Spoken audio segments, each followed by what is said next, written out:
Ayah Bunda. Perkenalkan, saya Dr. Tessa Ami Jayanti. Saya saat ini bertugas di praktek Rumah Sakit Raplesia Bengkulu. Kali ini kita akan membahas mengenai apa itu stunting. Stunting adalah suatu keadaan pendek ataupun tinggi badan atau panjang badan berdasarkan usia dan jenis kelamin itu di bawah -2 standar deviasi berdasarkan kurva WHO pada untuk anak 5 tahun ya.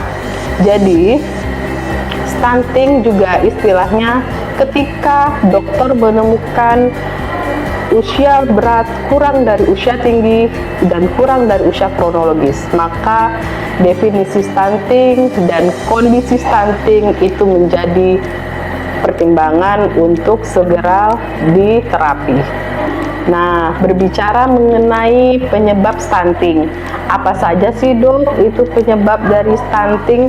Ya, penyebab stunting bisa kita bagi berdasarkan 3 hal penyebabnya. Yang pertama adalah karena intake yang kurang, ya. Misalnya anaknya makannya sedikit atau asupannya sedikit, mini susunya kurang, ataupun karena masalah ekonomi seperti itu. Yang kedua adalah gangguan penyerapan. Gangguan penyerapan ini pada banyak kondisi kesehatan, seperti misalnya pada pasien dengan anemia defisiensi besi maupun dengan adanya kemungkinan alergi susu sapi dan bahkan yang lainnya.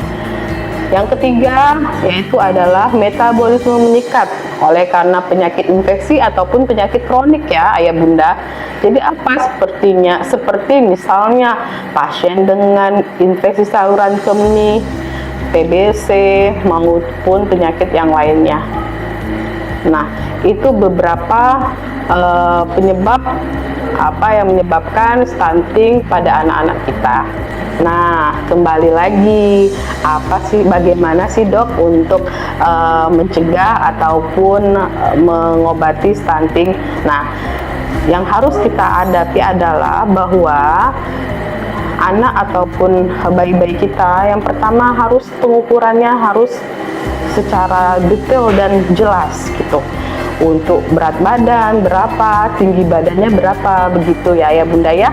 Nah, nanti jika misalnya memang didapatkan tanda-tanda oleh nakesnya atau misalnya di posyandu ataupun puskesmas terdapat di bawah berat badan tinggi badan menurut umurnya di bawah -2, berarti harus segera dikonsultasikan ke dokter anak ya. Nanti dokter anak tersebut akan mempertimbangkan untuk pemberian PKMK, yaitu pangan dengan kondisi medis khusus ya, yang nanti itu diperlukan untuk meningkatkan kalori pada anak-anak ayah bunda. Serta nanti akan dilakukan yang paling penting adalah pelacakan kemana ini kira-kira etiologi ataupun penyebabnya. Jangan sampai misalnya intake-nya udah baik dok anak saya, terus habis itu kenapa berat badannya tetap tidak naik, ya itu kita lacak ya. Pelacakan yang tadi saya katakan, adakah gangguan penyerapan atau misalnya ada infeksi yang lain itu. Sehingga memang harus kolaborasi antara orang tua, tenaga kesehatan maupun dokter anaknya harus lebih solid ya. Dan yang pastinya harus makan double protein hewani untuk mencegah stunting. Double protein hewani itu yaitu protein hewani yang lebih cepat diserap oleh tubuh ya, tapi juga tidak mengesampingkan protein nabati, silahkan gitu. Oke.